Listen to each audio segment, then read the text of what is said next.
ব্রাহ্মণবাড়িয়ায় জ্বালানি সেক্টরে লুটপাটের যেন শেষ নেই। বিগত ফ্যাসিস্ট সরকারের সময় কিছু প্রভাবশালী ব্যক্তি ও কিছু অসাধু কর্মকর্তার যোগ সাজসে চক্রটি হাতিয়ে নিয়েছে বিপুল পরিমাণ অর্থ।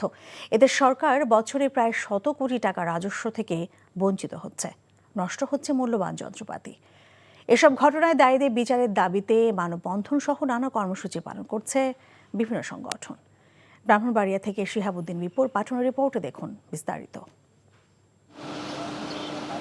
Bangladesh gas field company limited BGFCL এর তিতাস বাকরাবাদ সহ বিভিন্ন ফিল্ডের কূপ থেকে গ্যাসের পাশাপাশি কন্ডেনসেট উৎপাদিত হয়, যা প্রক্রিয়াজাত করে ডিজেল ও পেট্রোলে রূপান্তরিত করে রাষ্ট্রীয় 3 জ্বালানি তেল প্রতিষ্ঠান পদ্মা, মেঘনা ও যমুনার কাছে বিক্রি করে সরকার মোটা অঙ্কের মুনাফা পায়। 2019-20 অর্থ বছরে 1,45,000 ব্যারেল কন্ডেনসেট উৎপাদিত হয়। প্রক্রিয়াজাতকরণের মাধ্যমে যে তেল ও ডিজেল উৎপাদিত হয়েছে তা বিক্রি করে 170 কোটি টাকা রাজস্ব আয় হয়েছে সরকারের। এতেই নজর পড়ে অসাধু চক্রটির। রহস্যজনক কারণে 2020 সালের জুলাই থেকে এখন পর্যন্ত বিজিএফসিএল তাদের নিজস্ব ফ্র্যাকশনেশন প্ল্যান্টটি বন্ধ করে প্রাইভেট কোম্পানি পেট্রোমেক্স রিফাইনারি লিমিটেড ও সুপার পেট্রোকেমিক্যাল লিমিটেড নামের দুটি প্রতিষ্ঠানের কাছে নামমাত্র মূল্যে বিক্রি করছে। ফলে সরকার প্রতি বছর এই খাত থেকে 100 কোটি টাকার রাজস্ব বঞ্চিত হচ্ছে। হঠাৎ করে কি হলো যে বন্ধুরা দিয়ে দর করে আমাদের গাড়িগুলি সবটি গাড়ি চলে গেছে।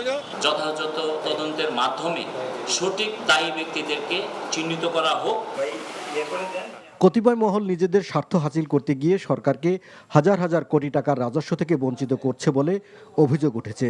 এই প্রতিষ্ঠানের কিছু অসাধু কর্মকর্তা, এটা যে 1-2 জন ছিল না তা না, হয়তো ডার্কে থেকে তারা তাদের কাছ থেকে বড় অঙ্কের কিছু খেয়েছে বিদেয় আমাদের 1-2 জন অসাধু ঊর্ধ্বতন কর্মকর্তাদের সাথে আমাদের মনে হইতেছে জড়িত আছে।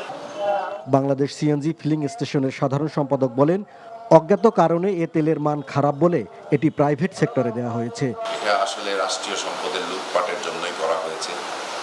এটা আপনারা জানেন যে সারা দেশে যেরকম লুটপাট হয়েছে, জ্বালানি সেক্টরে লুটপাট হয়েছে, এটা তারই একটি নমুনা। আমাদের এখানে প্রতিষ্ঠান কেন, এটা পুরো বাংলাদেশের চিত্র।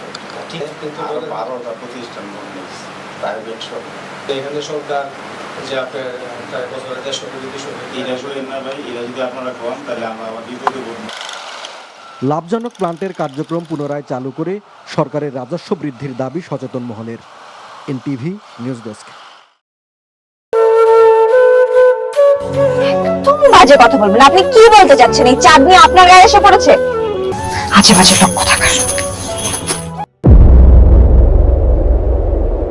তোমার নাম তো উজান চৌধুরী, কিন্তু আপনি কে? আমারে তোমার চেনার কথা না, তোমার দাদার আমলের মানুষ। আমার নাম সাজপাতি। চাঁদনি, আবার কবে দেখা হবে? আমি ওসমান। তুমি এত দেরি করে এলে কেন? আমি তো এই ফার্স্ট টাইম এখানে এলাম। আমি তোকে অনেক বছর ধরে খুঁজে বেড়াচ্ছি। এই সব কিছুর জন্য তুই দায়ী।